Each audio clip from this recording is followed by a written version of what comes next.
If you're SDA, you're not going to like this video I'm about to share. But regardless of that fact, I must do as any watchman on the wall must do. Check this out. All right, I'm going to close here with a question from a Facebook poster. We invited people on our Facebook page to suggest questions for you. And this one came from Victor Roush. Simple question. Does the Bible have authority over the Constitution? He said that's a simple question. I That know. is not a simple question by I say any stretch of the imagination. A simply worded question. How's that? I think probably what you have to do is ask a very specific question about a specific passage of the Bible and a specific portion of the Constitution. I don't think you can answer that question other than out of very specific context. Okay. Let me ask every real Christian watching this video. If you were ever asked that question, how easy would it be to answer? Pretty easy, right? I mean, without even thinking about it, we are true believers. And we know the Bible has authority over every aspect of life, as well as the Constitution itself. I mean, after all, it's the Word of God. It's not some book filled with suggestions and possibilities for political rules and regulations. For this man to say it's not a simple question is to admit he is not a Christian that has allowed Jesus Christ to be the true Lord of his life. I say that because as a politician, he knows he needs to be careful how he answers that question if ever he is to have a chance at any sort of political career. But do you recall Daniel chapter 3, verse 16, where it says that Shadrach, Meshach, and Abednego answered and said to the king, O Nebuchadnezzar, we are not careful to answer thee in this matter? I mean, they were asked, just like Ben Carson was just asked, to deny their God. But they didn't have to be careful how they answered that question, did they? I mean, they were standing in front of a furnace heated 7 times hotter than it was wont to be heated in verse 19. I mean, these 3 faithful men were looking at certain death and still chose to stand firm in their faith. Carson, well, he was only looking at losing a chance at becoming a president if he answered wrong. I mean, had he uplifted the word of God, he would have lost that chance. But at the same time, proven to God he could be trusted to glorify him. And then, like Shadrach, Meshach, and Abednego, the Lord may have blessed him with things to do for him that would glorify him.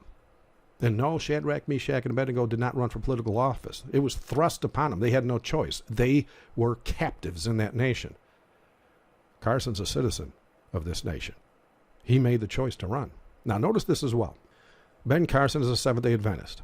And being Seventh-day Adventist, he supposedly understands prophecy as well as the Bible because SDAs were the first to come on the modern-day church scene with understanding of both doctrine and the prophetic word over 150 years ago, just as prophecy predicted.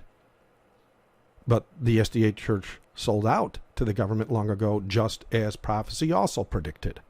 Like all 501c3 churches, the SDA church is a government-owned and operated church now. Think about the young Seventh-day Adventist that looks up to this man. He is watching him. And as a young Seventh-day Adventist, he sees him as a leader in the church. And he is seeing him place the Bible on the back burner to further his career. I mean, notice this as well.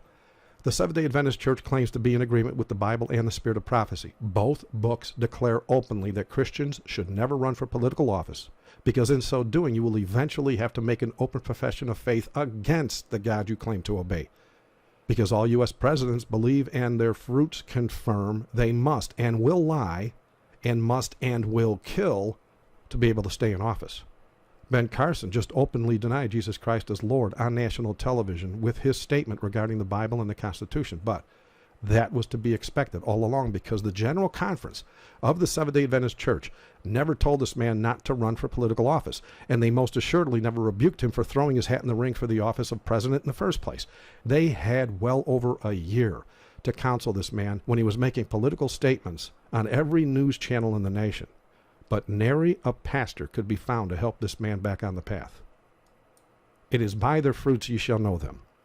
The SDA church and leaders in that church, like all those that declare Allah is God, or homosexual marriage is okay, or women can become conference presidents as well as church pastors, or keeping the Sunday Sabbath in the SDA church is no big deal, and now a political leader in the Seventh-day Adventist Church is claiming there are times that the Holy Bible does not have authority over a nation's constitution.